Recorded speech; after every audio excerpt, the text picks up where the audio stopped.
Hello everyone, welcome to Bansal academy YouTube channel. I hope आप सब लोगों की सीएसआईआर एग्जाम की तैयारी जोरों शोरों से चल रही होगी। आज का हमारा वीडियो आपकी तैयारी के दौरान आने वाले दिमाग में अलग अलग डाउट्स को क्लियर करना ही है। तो आज के हमारे इस वीडियो में हम डिस्कस करेंगे वो 5 मिथ जो सीएसआईआर नेट एग्जाम के बारे में सबके दिमाग में आते हैं। वैसे तो देखिए बच्चों, 5 मिथ नहीं है, बहुत सारे हैं। जैसे कि जो है आपको रैंक लेके आकर ही आप टॉप जो हमारे देश के साइंटिस्ट हैं उनके साथ रिसर्च वर्क में काम कर सकते हैं। टॉप रैंकर्स को ही अच्छे रिसर्च इंस्टीट्यूट्स में रिसर्च करने का मौका मिलता है, और भी बहुत सारे। ठीक, पर हम बात करेंगे उन 5 मिथ के बारे में जो एग्जाम क्रैक होने से पहले सबके दिमाग में आते हैं।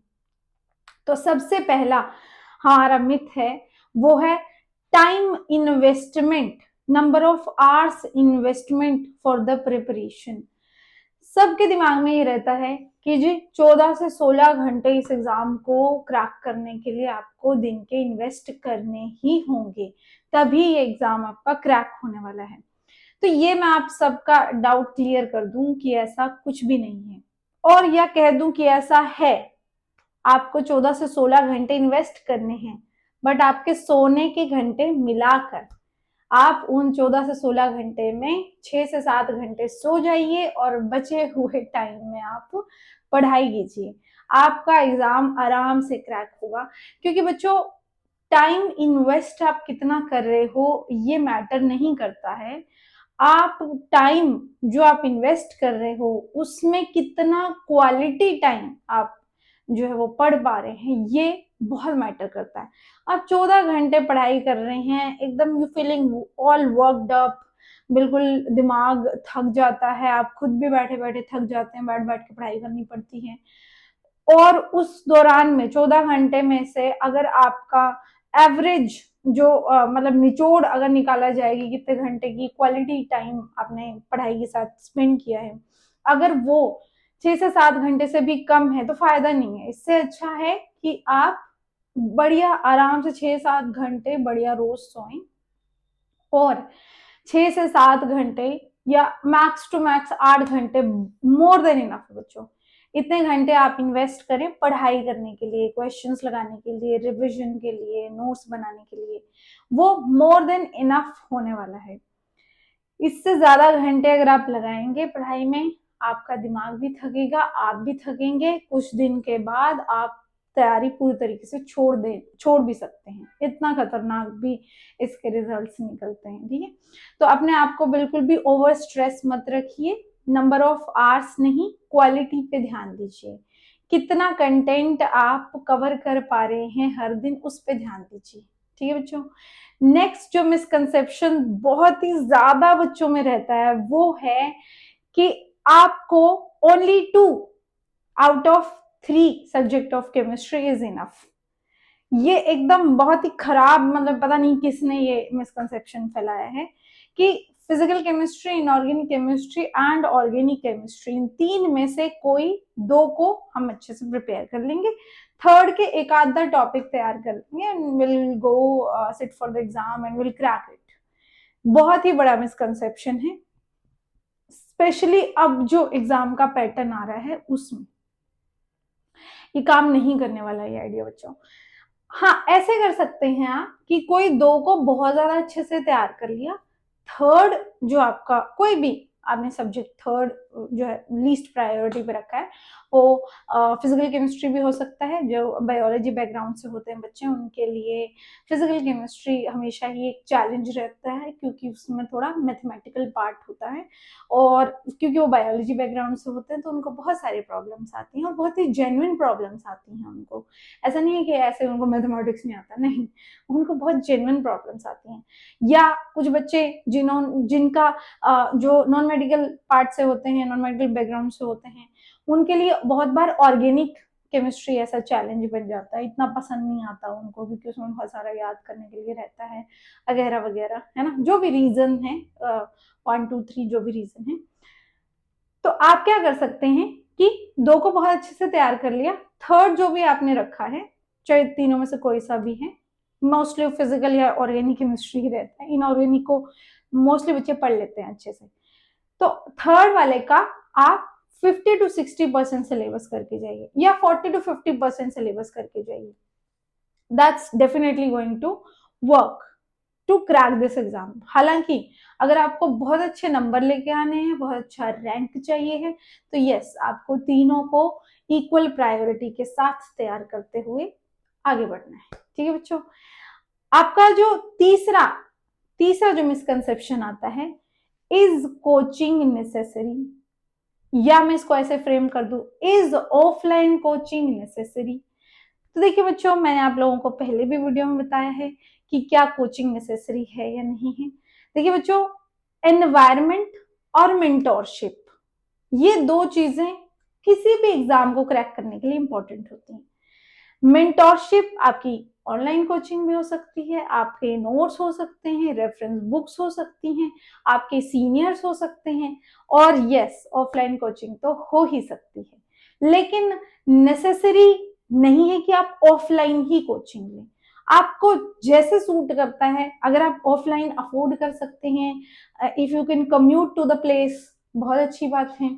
अगर आप ऐसा नहीं कर सकते हैं तो definitely online coaching is always, अभी तो बहुत ही अच्छा ऑप्शन है, राइट। तो ये सारी ही चीजों को आप ध्यान में रखते हुए डिसाइड करिए कि आपको ऑफलाइन कोचिंग लेनी है या नहीं लेनी है। बाकी एनवायरमेंट सबसे इंपॉर्टेंट होता है बच्चों।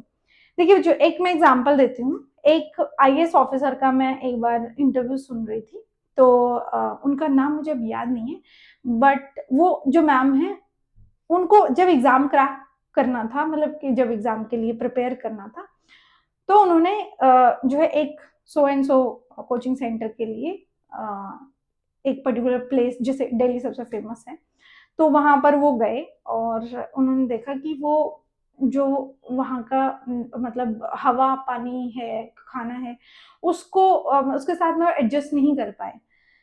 तो वो बेसिकली राजस्थान से थे, तो वो राजस्थान वापस आ गए।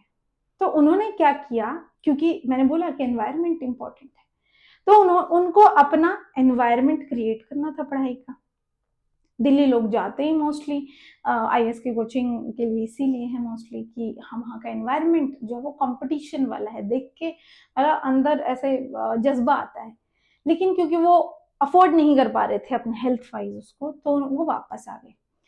उन्होंने क्या किया, जिस कॉलोनी में उनका घर था, वहां से थोड़ी सी दूर जो कॉलोनी थी, उसमें एक रूम किराए पर लिया और उन्होंने अपनी पढ़ाई शुरू की। पता उनको सब था कि हाँ, ये नोट्स हैं, ये चीज स्टेप्स को फॉलो करना है, ये बुक्स को फॉलो करना है, और उन्होंने अपनी पढ़ाई शुरू की। जब मतलब अच्छा दिन में जैसे ही उनके जो टारगेट्स होते थे पूरे हो जाते थे, वो घर चले जाते थे, घर का खाना खाते थे, बढ़िया घर वालों के साथ बातें बातें करते थे, और फिर वापस आ जाते थे, फिर से अपना पढ़ाई शुरू कर देते थे। तो इस तरीके से उन्होंने अपना एनवायरनमेंट क्रिएट किया खुद से। तो वो आप खुद देखिए कि आपको किस तरीके का एनवायरनमेंट चाहिए है, क्या आपके पास वो है, नहीं है तो लाइब्रेरी ज्वाइन करिए, घर में किस तरीके से वैसा एनवायरनमेंट बनाइए, या अगर आप ऑफलाइन कोचिंग ज्वाइन कर सकते हैं तो वो कीजिए। What ever it is, just follow it. वो कुछ भी हो सकता है, वो आपको खुद डिसाइड करना है। ठीक है बच्चों, नेक्स्ट जो आपका फोर्थ जो मिसकंसेप्शन रहता है, वो ये है कि इस एग्जाम को 6 महीने में क्वालिफाई नहीं किया जा सकता। सबको ऐसा लगता है, बट ये एकदम बहुत ही बड़ा मिसकंसेप्शन है। इसको भी आज हम जो है वो दूर कर देते हैं कि ये एग्जाम 6 महीने में क्वालिफाई किया जा सकता है, कर रहे हैं बहुत सारे स्टूडेंट्स। तो ऐसा नहीं है कि किया नहीं जा सकता है, किया जा सकता है, 6 महीने में ही किया जा सकता है, बट इंपॉर्टेंट है आपका कंसिस्टेंसी, परसिवेरेंस, मोटिवेशन आपका बिल्कुल भी डाउन नहीं होने देना। अच्छा, कुछ लोग बच्चे ना एक और चीज बड़ा ऐसे प्राउडली बोलते होते हैं कि यार हम थोड़ी ना टेंशन लेना चाहते हैं, टेंशन तो हो जाती है। ये कोई क्या, ये कोई गैस है जो अपने आप हो जाती है? कुछ ऑब्वियसली गैस के लिए भी कुछ खाया, तो आपने माइंड को कुछ ऐसा दिया जिससे उसको टेंशन हुई, डीमोटिवेशन हुआ। तो ये सब झूठ है कि डीमोटिवेशन अपने आप आ जाती है, टेंशन अपने आप आ जाती है ना। जब तक आप इनविटेशन नहीं दोगे थॉट्स को, आपके दिमाग में एंटर नहीं कर सकते। आपका दिमाग इतना समझदार है, इतना तेज है, इतना काम करता है दिमाग कि अपने आप से चल के उसके पास चीजें नहीं आती है। आप उनको इनविटेशन देते हो, बुलाते हो, फिर आती है। तो आप अपने दिमाग को एकदम स्ट्रिक्ट बना के रखो, वहां पे एक गार्ड बिठा दो कि फालतू की मोटिवेशन फालतू की भी आन दो लेकिन डीमोटिवेशन फालतू की नहीं आनी चाहिए, राइट। और कंसिस्टेंसी, अगर आपने शुरू किया है पढ़ना, आप 6 से 7 घंटे शुरू के वीक्स में मेंटेन कर पा रहे हैं, तो थ्रू आउट द 6 मंथ्स आपको वो मेंटेन करके रखनी ही है, no matter what is the situation.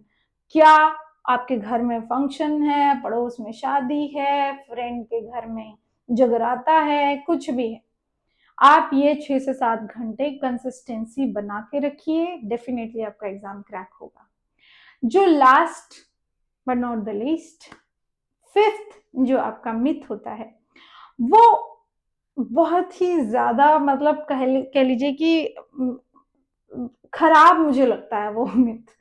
वो है आपका no career without qualifying this exam. There is no career without qualifying this exam, there is no career. मतलब बेसिकली ये कहना चाहते हैं कि अगर ये एग्जाम क्रैक नहीं किया तो फिर जिंदगी खत्म है।